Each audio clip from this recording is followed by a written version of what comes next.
Hello students, ये हम कर रहे हैं कंप्यूटर साइंस 11th क्लास का एनसीईआरटी बुक से। तो अगर आप भी मेरे चैनल पर नए हैं, सब्सक्राइब कर लें मेरे चैनल को for more like videos.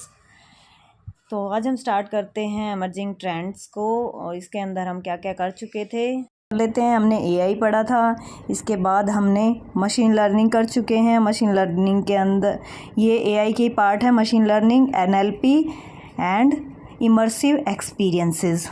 Immersive experience के दो टाइप से, virtual reality and augmented reality. इसके बाद हमने रोबोटिक्स किया था। इसके बाद हमने बिग डेटा का कॉन्सेप्ट किया था। बिग डेटा के 5 V's किए थे हमने। इसके करेक्टरिस्टिक्स होते हैं volume, velocity, variety and veracity and value. तो ये थे बिग डेटा के करेक्टरिस्टिक्स। इसके बाद हम करते हैं डाटा एनालिटिक्स स्टार्ट। तो आप जब भी एनालाइज करना चाहते हो या एग्जामाइन करना चाहते हो किसी डेटा को, किस लिए आप कुछ कंक्लूड करना चाहते हो, बेसिकली डाटा है और उससे आप कुछ कंक्लूजन पे जाना चाहते हो, तो आप किसका इस्तेमाल करते हैं? डेटा एनालिटिक्स का इस्तेमाल करते हैं। इसमें आप ये ऐड लिख सकते हैं, अगर आपको लिखना है तो यहाँ से इसकी डेफिनेशन बनेगी। Data analytics is the process of examining data sets in order to draw conclusion about the information they contain. Information जो उनके अंदर है उससे हम क्या ड्रॉ करते हैं? कंक्लूज़न, यानी कि एक लास्ट में कंक्लूड कर लेते हैं कि ये इसकी आउटपुट आएगी। With the aid of specialize system and software, किसकी हेल्प से? जो भी सिस्टम या सॉफ्टवेयर बनाए गए हैं डेटा को एनालाइज करने के लिए, डेटा एनालिटिक्स के लिए सॉफ्टवेयर बनाए जाते हैं, जिसके थ्रू आप जो हमारा डेटा है उस डेटा में से एक कंक्लूजन, एक यानी कि एक लास्ट एम पे आप पहुंच सकते हैं। डेटा एनालिटिक्स टेक्नोलॉजी बहुत सारी इस्तेमाल की जाती हैं, are becoming popular day by day, और हर दिन आप देखते ही हैं वो पॉपुलर होती जा रही है। जैसे आप यूट्यूब पे अगर वर्क करते हैं तो वहाँ पे भी डाटा एनालाइज किया जाता है कि कितने व्यूअर्स ने हमारी वीडियो को देखा, कितने आवर्स देखा, और कौन कौन व्यूअर्स हैं, किस टाइप के व्यूअर्स हमें देख रहे हैं। इसके बाद they are use in commercial industries to enable organization. Commercial industries में भी इस्तेमाल किया जाता है कि अगर वो कोई प्रोडक्ट बना रहे हैं तो वो देखते हैं कि हमारा प्रोडक्ट कितना सेल हुआ और कितने वापस आए, कितने उसमें डिफेक्ट्स हैं, ये सब एनालाइज करती है कंपनीज़। तो बिज़नेस इससे क्या कर पाता है? एक डिसीजन ले पाता है कि जो हमने प्रोडक्ट बिल्ड किया है वो कंपनी में चल पाएगा या नहीं। तो ये डिसीजन मेकिंग में हेल्प करता है data analytics mainly. In the field of science and technology की फील्ड में भी इसको इस्तेमाल किया जाता है। ये आपके एग्जांपल बन जाएंगे। इन the field of science and technology में भी इस्तेमाल किया जाता है। It can be useful for researchers. Researcher भी इसको इस्तेमाल करते हैं टू वेरीफाई और डिसप्रूव, यानी कि उसको वेरीफाई करने के लिए और उसको प्रूव करने के लिए, एक तरह से डिसप्रूव करने के लिए साइंटिफिक मॉडल्स को, थ्योरीज़ को और हाइपोथेसिस। जो रिसर्चर्स होते हैं वो हाइपोथेसिस क्रिएट करते हैं, तो उस हाइपोथेसिस को ट्रू या फॉल्स बताने के लिए हम किसका इस्तेमाल करते हैं? डेटा एनालिटिक्स का इस्तेमाल करते हैं। इसके बाद पांडास भी एक ऐसी लाइब्रेरी है प्रोग्रामिंग लैंग्वेज की जो हमें एनालिटिक्स यानी कि डेटा को एनालाइज करने में हेल्प करती है। पांडास आपके सिलेबस में है तो इसको भी हम करेंगे। पांडास लाइब्रेरी है पाइथन की जो इस्तेमाल की जाती है to make data analysis much simpler. इसके बाद नेक्स्ट टॉपिक है हमारा इंटरनेट ऑफ थिंग्स। इसके अंदर होता ये है, जो भी आप नेटवर्क बना देते हैं एक तरह से डिवाइसेस का और कंप्यूटर का और इंटरनेट का, और सभी डिवाइसेस एक दूसरे से कम्युनिकेट करते हैं विद द हेल्प ऑफ लैन और इंटरनेट। लैन की हेल्प से वो इंटरेक्ट कर सकते हैं एक दूसरे से, या फिर लैन होता है केबल, यानी कि केबल के थ्रू से कम्युनिकेट कर सकते हैं वो, या फिर इंटरनेट के जरिए वो कम्युनिकेट कर सकते हैं। आपने देखा तो होगा ही, लैपटॉप, डेस्कटॉप, सर्वर और पोर्टेबल डिवाइसेस जैसे कि टैबलेट, स्मार्टफोन, स्मार्ट वॉच, ये सभी कनेक्ट किए जाते हैं एक दूसरे से वायर से, या वायरलेस मीडियम भी हो सकता है, और सभी एक दूसरे से कम्युनिकेट करते हैं यूजिंग इंटरनेट और केबल। नाउ इमेजिन अगर आप ऐसे इमेजिन करें कि जो बल्ब्स हैं, हमारे फैंस हैं, रेफ्रिजरेटर्स हैं, वो भी क्या हो जाए, इस नेटवर्क का एक पार्ट बन जाए। उसको भी हम नेटवर्क के अंदर जोड़ दें, उनको भी, फ़ैन को, रेफ्रिजरेटर को, बल्ब को, मशीन को, इन सब को भी हम चाहते हैं कि नेटवर्क में वो जुड़ जाएं और एक दूसरे से कम्युनिकेट कर पाएँ। थिंक अबाउट इसके बारे में आप भी सोचें, और कि वो कैसे कम्युनिकेट करेंगे एक दूसरे के साथ, कैसे वो एक दूसरे के साथ किस जरिए वो किस इस्तेमाल के लिए कम्युनिकेट करेंगे। आपने देखा तो होगा ही, आजकल तो ज़्यादातर जो भी हमारे डिवाइसेस है वो स्मार्ट ही हो गए हैं, उनको हम इंटरनेट की हेल्प से एक्सेस कर सकते हैं। आपने देखा होगा एसी को आप ऑन कर सकते हैं with the help of our mobile. और वो कैसे कर पाते हैं, क्योंकि उनके अंदर माइक्रो कंट्रोलर अटैच होता है, एसीज़ के अंदर या वॉशिंग मशीन के अंदर, बल्ब के अंदर भी माइक्रो कंट्रोलर फिट कर दिया जाता है, जिससे वो इंटरनेट की मदद से भी एक्सेस किए जा सकते हैं। लेकिन आपको अगर उनको एक्सेस करना है तो आपको मोबाइल में एक उनके लिए स्पेशल एप्लीकेशन डाउनलोड करनी पड़ती है, और उसी एप्लीकेशन की हेल्प से उनको फिर हैंडल किया जाता है। तो हर एक डिवाइस के लिए अलग से एक एप्लीकेशन डाउनलोड करनी पड़ेगी। जैसे वोल्टास का आपका एसी है तो वोल्टास की एप्लीकेशन आपको डाउनलोड करनी पड़ेगी, और बल्ब का अगर करना चाहते हो, जैसे बल्ब फ़िलिप्स का है तो फ़िलिप्स की एक एप्लीकेशन आपको डाउनलोड करके रखनी पड़ेगी मोबाइल में। तो इससे आपके फ़ोन क्या हो गया, बिल्कुल कंजस्टेड सा हो जाएगा। हर एक डिवाइस के लिए आपको एक क्या करनी पड़ रही है, एक एप्लीकेशन डाउनलोड करनी पड़ रही है, तो बहुत ही कंजस्टेड हो जाता है उनको हैंडल करना। तो इसी को ओवरकम करने के लिए कि हमें हर एक डिवाइस के लिए एप्लीकेशन डाउनलोड ना करनी पड़े, हमारी next term I, that is web of things. इसके अंदर क्या किया गया, जो भी इंटरनेट ऑफ थिंग्स थी उनको एक जगह पे इंटीग्रेट किया गया।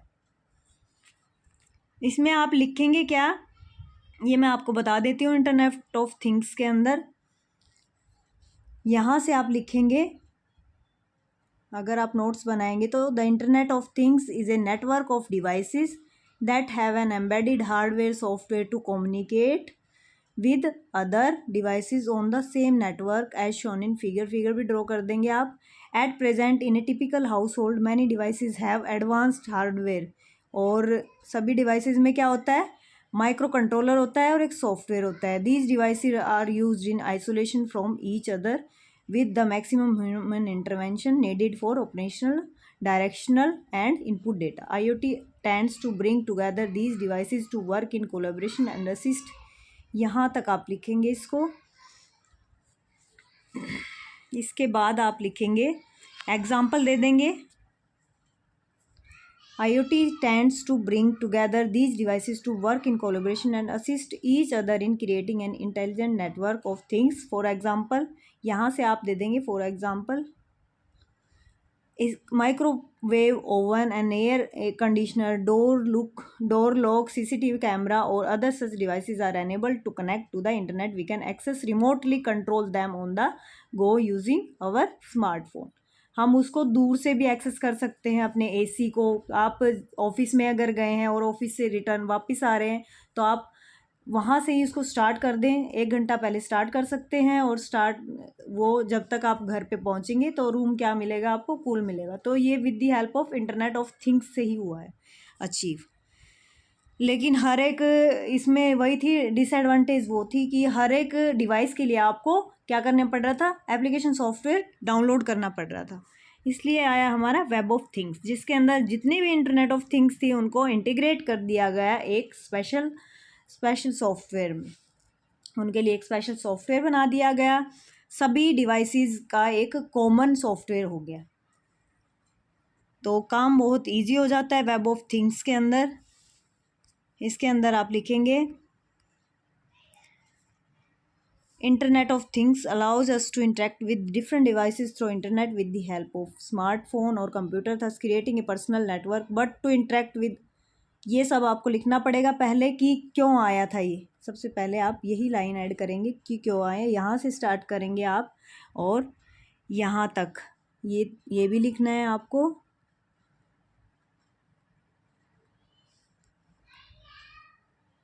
But to interact with but to interact with N number of different devices we need to install N different apps. तो अगर एन डिवाइसेस है तो उसके लिए एन ऐप्स को डाउनलोड करना पड़ेगा। Wouldn't be it be convenient to have one interface. अगर एक ही इंटरफेस हो तो कैसा रहेगा, अच्छा रहेगा ना। यस, तो ये भी लाइन आएगी आपकी, ये भी पूरा ऐड करना है आपको। The web is already being used as a system to communicate with each other. इसीलिए वेब एक ऐसी टर्म आई हमारी जो इस्तेमाल की गई है एक इंटरफेस की तरह। So will it be possible to use the web in such a way that all things can communicate with each other in most efficient manner by integrating them together?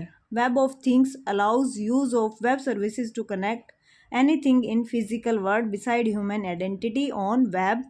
It will pave way for creating smart homes, smart offices, smart cities. आजकल तो जो भी हमारी smart offices भी बनाए जाते हैं, smart home हो गए हैं, स्मार्ट सिटीज़ हो गए हैं। तो ये सब आपको क्लियर हो गया है। इसको टू द पॉइंट लिखिए, आप अपनी लैंग्वेज में भी लिख सकते हैं। तो इसको पॉइंट्स में आप पॉइंट टू पॉइंट लिखें और इसको कंप्लीट एक बार समझ। इसके बाद हम देखते हैं सेंसर्स क्या था। जब आप अपने मोबाइल को वर्टिकली या हॉरिजेंटली होल्ड करते हैं तो वैसे ही आपका डिस्प्ले भी चेंज हो जाता है ना। अगर आपने खड़ा कर लिया फ़ोन तो खड़ी सीधी वाली वीडियो दिखेगी, ऐसे हॉरिजेंटली कर दोगे तो हॉरिजेंटली हो जाएगा। तो किसकी रिस्पेक्ट में आप कैसे उसको होल्ड कर रहे हैं वो सेंस कर लेता है। ये पॉसिबल हो पाया with the help of 2 sensors लगे होते हैं फ़ोन के अंदर, एक्सक्लेरोमीटर एंड गायरोस्कोप नाम के 2 सेंसर्स लगे होते हैं। एक्सक्लेरोमीटर सेंस करता है mobile phone detects orientation of the phone, कि फ़ोन का ओरिएंटेशन कैसा है, टेढ़ा है या खड़ा है। गायरोस्कोप सेंसर ट्रैक करता है रोटेशन और twist of your hand. Gyroscope sense करेगा कि आपके हैंड की मूवमेंट क्या है। जैसे आप गेम खेलते हैं तो फ़ोन को थोड़ा सा टिल्ड कर देंगे तो वो जो प्लेयर होता है वो उस लेफ़्ट साइड हो जाएगा या राइट साइड हो जाएगा according to your wrist twist. तो वो सेंस करता है gyroscope. Sensors are very commonly used as monitoring and observing elements in the real world applications. The evaluation of smart electronic sensors is contributing in a large way to the evaluation of IoT. तो जो sensors हैं उन्होंने क्या किया है, बहुत ही एक तरह से इवोल्यूशन ला दिया है हमारे जो काम करने का तरीका हो उसके अंदर। It will lead to creation a new sensor based intelligent system. इससे हमारा जो सिस्टम है वो बहुत ही क्या हो गया है, सेंसर बेस्ड इंटेलिजेंट बन गया वो। Smart sensor is a device. Smart sensor एक डिवाइस है जो क्या करता है, इनपुट लेता है from the physical environment and uses built in computing resources. आप यहाँ से जो मेन डेफिनेशन इसकी बनेगी, अगर आपसे सेंसर के बारे में पूछते हैं तो ये आएगा।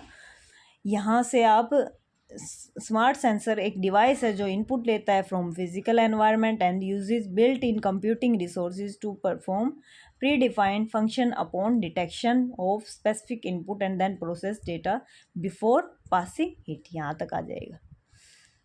और ये लाइन भी आप इसमें ऐड कर सकते हैं। Sensors are very commonly used as monitoring and observing elements in real world application में भी इसके अंदर आप ऐड कर सकते हैं। इसके बाद है smart cities. With rapid urbanization the load on our cities are increasing day by day. जैसे जैसे आपका जो अर्बनाइजेशन यानी कि जो लोग हैं वो बढ़ रहे हैं, सिटीज़ के अंदर लोड भी क्या हो रहा है, बढ़ रहा है। There are challenging in management of resources like land water. तो जो हमारी रिसोर्सेज है वो भी धीरे धीरे कम होती जा रही है, जैसे कि लैंड वाटर हुआ, और वेस्ट है, वेस्ट बढ़ता जा रहा है, एयर पोल्यूशन भी बढ़ता जा रहा है, हेल्थ और सैनिटेशन वो भी क्या है, वो भी मैनेज नहीं हो पा रही है। वो उनको मैनेज करना एक तरह से चैलेंज हो गया है। रिसोर्सेज फ्यूचर जनरेशन के लिए कम होती जा रही हैं, जैसे वाटर और भी इलेक्ट्रिसिटी, हर जो रिसोर्सेज है वो कम होती जा रही है और हम ढंग से उनको मैनेज भी नहीं कर पा रहे हैं। जैसे वेस्ट मैनेजमेंट हुआ, एयर पोल्यूशन मैनेजमेंट हुआ, हेल्थ और सैनिटेशन मैनेजमेंट हुआ, traffic congestion, public safety, security, decide the overall city infrastructure including road, rail, bridge, electricity, subways, disaster management, हर एक फील्ड में है मैनेजमेंट की कमी, हर जगह फील होती है हमें। The challenges are forcing many city planners around the world to look for smarter way to manage them. तो ये जो चैलेंज था हमारा, इसी से हमने क्या सोचा कि क्यों ना हम इसको एक स्मार्ट वे की तरह इसको मैनेज करें, हर एक चीज़ को स्मार्ट कर दें। जैसे कि ब्रिज होता है, आजकल स्मार्ट ब्रिज बनाए गए हैं, अगर उनमें कोई डिफेक्ट आता है, आपने देखा भी होगा ब्रिज से कितने बड़े बड़े हादसे हो जाते हैं, तो उन हादसों से बचने के लिए हर एक ब्रिज को क्या किया कर दिया गया है, स्मार्ट कर दिया गया। उनके अंदर सेंसर्स लगा दिए गए हैं जो सेंस करके आपको बताएंगे कि कोई बुलेट अगर ढीला हो गया है या फिर वायर ब्रेक हो गई है, वो क्या करता है, मैसेज करता है अथॉरिटी को, जो कंप्यूटर सिस्टम बनाए गए हैं उनके पास एक SMS भेज देगा, और हम उसको फिर क्या कर सकते हैं, टाइम पर उसको हैंडल कर सकते हैं, रिपेयर कर सकते हैं उसको टाइमली। इसके अंदर आप यही लिख सकते हैं, with rapid urbanization the load on your cities are increasing day by day. There are challenges in management of resources like land, water, waste, air pollution, और यहाँ पे ETC कर देंगे, 2-3 पॉइंट्स लिख के etcetera. The challenges are forcing many cities planners around the world to look smarter way to manage them and make cities sustainable and livable. तो ये जो ब्रिज थे वो भी हमारे क्या हो गए हैं, आजकल स्मार्टली काम करते हैं, उनमें सेंसर्स लगा दिए गए हैं जो सेंस करके उनको अथॉरिटी को SMS कर देते हैं टाइमली। तो इससे हमारा जो नुकसान है वो होने से बच जाता है। इसके बाद है cloud computing. Cloud computing is an emerging trend. ये भी क्या है, एक अमर्जिंग ट्रेंड है in the field of information technology. तो फर्स्ट लाइन आपकी यही बनेगी इसके अंदर, where computer based service are delivered over the internet और द क्लाउड। जहाँ पे कंप्यूटर बेस्ड सर्विसेज प्रोवाइड की जाएगी। क्लाउड कंप्यूटिंग, क्लाउड का मीन्स है आप इंटरनेट से जो भी सर्विस यूज़ कर रहे हैं वो एज क्लाउड की तरह मानी जाती है। तो क्लाउड हो गया basically internet service. Where computer based services are delivered over the internet. Computer based service आपको प्रोवाइड की जाती है किसके थ्रू, इंटरनेट के थ्रू या क्लाउड के थ्रू बोल सकते हो आप। And it is accessible to the user from anywhere. आप कहीं से भी इसको एक्सेस कर सकते हैं क्योंकि ये इंटरनेट बेस्ड है या क्लाउड बेस्ड आप बोल सकते हैं। यूजिंग किसी भी डिवाइस का इस्तेमाल करके आप इसको कहीं भी एक्सेस कर सकते हैं। ये किसी मशीन पे डिपेंड नहीं होता, ये किसी सॉफ्टवेयर पे डिपेंड नहीं होता, ये सारा जो हमारा सर्वर होता है वही प्रोवाइड करता है आपको services. The services comprises software hardware. Services किस किस से बनी होंगी, उस सर्विसेज के अंदर क्या क्या आता है, सॉफ्टवेयर आता है, हार्डवेयर आता है, यानी कि आपको कौन कौन सी सर्विसेज मिल सकती है। सॉफ्टवेयर से रिलेटेड भी मिल सकती है, हार्डवेयर से रिलेटेड भी मिल सकती है। आप डाटाबेस को भी इस्तेमाल कर सकते हैं इंटरनेट के थ्रू, आप स्टोर भी कर सकते हैं इंटरनेट पे। आपने देखा ही होगा गूगल ड्राइव, जो आप फ़ोटो सेव करते हैं, अगर आपके फ़ोन की मेमोरी फुल हो जाती है तो गूगल ड्राइव से आप इंटरनेट पे फ़ोटोज़ को स्टोर कर सकते हैं।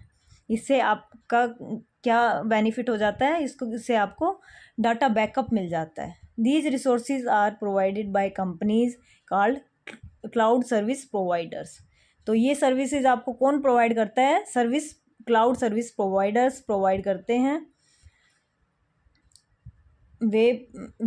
और जैसे आप इलेक्ट्रिसिटी इस्तेमाल करते हैं उसके अकॉर्डिंग आपका बिल आता है, इसमें भी ऐसे ही होता है, जितना आप क्लाउड सर्विसेज लेंगे उसी के अकॉर्डिंग आपको पे करना पड़ेगा।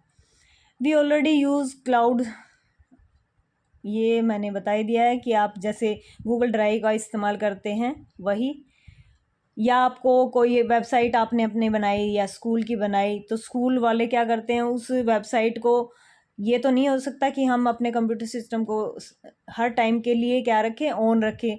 तो ऑनलाइन आपको सर्विस प्रोवाइडर से आप अपनी वेबसाइट को होस्ट करवा लेते हैं अगर, तो वो आपकी वेबसाइट हर टाइम काम करेगी। ये पॉसिबल हो सकता है क्लाउड कंप्यूटिंग की हेल्प से। Cloud computing, a user can run a bigger application or process a large amount of data without having the required storage. अगर आपके सिस्टम की जो स्टोरेज कैपेसिटी है वो कम भी है तो आप क्लाउड कंप्यूटिंग की हेल्प से ऐसे ये सारी क्या कर सकते हैं, आप बिना स्टोरेज रिक्वायरमेंट के भी अपना काम कर सकते हैं, अपनी बिगर से बिगर यानी कि बड़ी से बड़ी एप्लीकेशन को भी चला सकते हैं।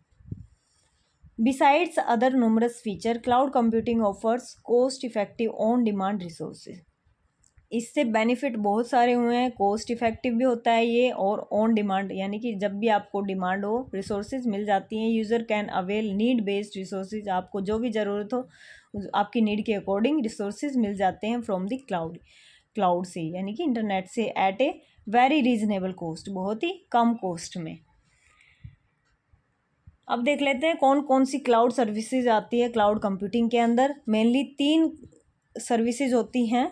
इंफ्रास्ट्रक्चर, देखो ये होती हैं IaaS, पास, सास, यानी कि IaaS की फुल फॉर्म हो गई infrastructure as a service, PaaS की platform as a service, software as a service SaaS की। ये 3 सर्विसेज बेसिकली प्रोवाइड की जाती हैं। फर्स्ट देखते हैं हम IaaS, यानी कि infrastructure as a service. Can offer different kinds of computing, it can offer different kinds of computing infrastructure such as servers. कौन कौन सी सर्विसेज प्रोवाइड करते हैं इसके अंदर? Server, virtual machine, storage, backup facility, network components, operating system और any other hardware और software. ये फैसिलिटी आपको प्रोवाइड की जाती हैं इसके अंदर इंफ्रास्ट्रक्चर एज ए सर्विस। यानी कि कोई भी अगर आपको सॉफ्टवेयर इस्तेमाल करना है और आप नहीं चाहते कि आप अपने सिस्टम पे उसको डाउनलोड करें, आप ऑनलाइन ही काम करना चाहते हैं, लेट्स से मैं एग्जांपल लेती हूँ पाइथन का, तो आप नहीं चाहते कि मैं अपने सिस्टम पे इसको डाउनलोड करके रखूँ, मैं चाहता हूँ कि इसको ऑनलाइन ही इस्तेमाल कर लूँ और वहीं पे मेरे प्रोग्राम्स वगैरह स्टोर रहें, ताकि मैं कहीं भी अगर स्कूल के लिए प्रोजेक्ट तैयार कर रहा हूँ तो मैं स्कूल में जब उसको प्रेजेंट करूँ तो ऑनलाइन ही प्रेजेंट कर दूँ उसको।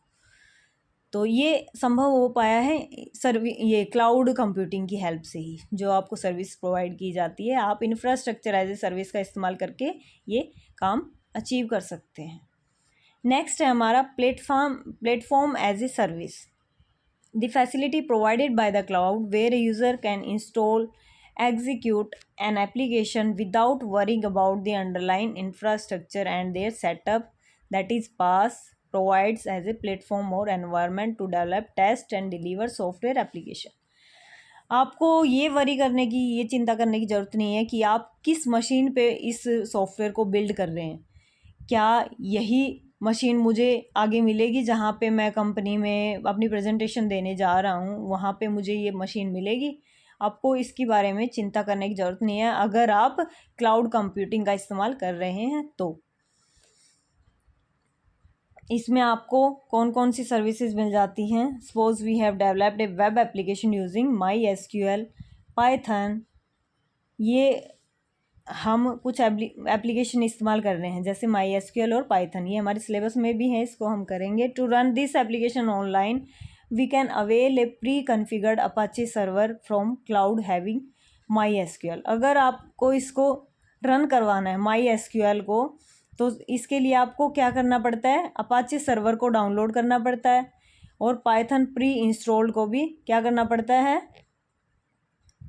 यानी वो क्लाउड आपको लेना पड़ेगा जिसके अंदर MySQL हो और पाइथन प्री इंस्टॉल्ड हो। Thus we are not required to install MySQL Python on cloud. अगर आप क्लाउड कंप्यूटिंग का इस्तेमाल कर रहे हैं तो MySQL पाइथन ये पहले से ही उसी के अंदर ये सर्वर सब कुछ काम कर लेता है, आपको कोई भी हेडेक लेने की ज़रूरत नहीं होती, जस्ट आपको पे बेस पे यूज़ करना होता है इसको, वो कम्प्लीटली हैंडल करता है आपका सर्वर। इन पास यहाँ पे आप ये लिख सकते हैं, in PaaS the user has complete control over the deployed application and its configuration. It provides a deployment environment for developers at a much reduced cost, lessening the complexity of buying and managing and underlying hardware software. जो भी आपने hardware software manage करने के लिए बोला है उनको bye किया जाता है और फिर जो सर्वर, जो क्लाउड कंप्यूटिंग सर्वर है वही उनको हैंडल करता है। सॉफ्टवेयर एज ए सर्विस, इसमें ऑन डिमांड क्या दिए जाते हैं आपको, application software usually requiring licensing और subscription by the user while using Google Doc, Microsoft Office 360, Dropbox etcetera to edit document online. अगर आपको डॉक्यूमेंट एडिट करना है ऑनलाइन तो आप किसका इस्तेमाल कर सकते हैं, सॉफ्टवेयर एज सर्विस का। वी यूज़ सास फ्रॉम क्लाउड, यहाँ तक आप लिख सकते हैं। User is not concern about installation और कन्फिगरेशन, तो आपको इंस्टॉल करने की ज़रूरत नहीं है, उसको कन्फिगर करने की ज़रूरत नहीं है, जस्ट आपको इसको इस्तेमाल करना है। जो भी इंस्टॉलेशन और कन्फिगरेशन होता है वो आपका सर्विस प्रोवाइडर आपको करके देगा।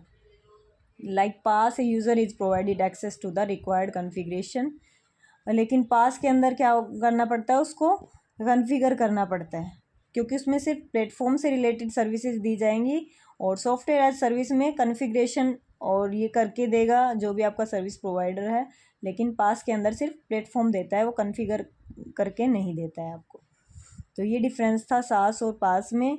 In all of the above standard service model user can use on demand infrastructure. तो आपको तीनों में क्या पता चला कि आपको अपनी नीड के अकॉर्डिंग क्या करना है, सर्विस लेनी है और उसी के अकॉर्डिंग आप फिर काम कर सकते हैं।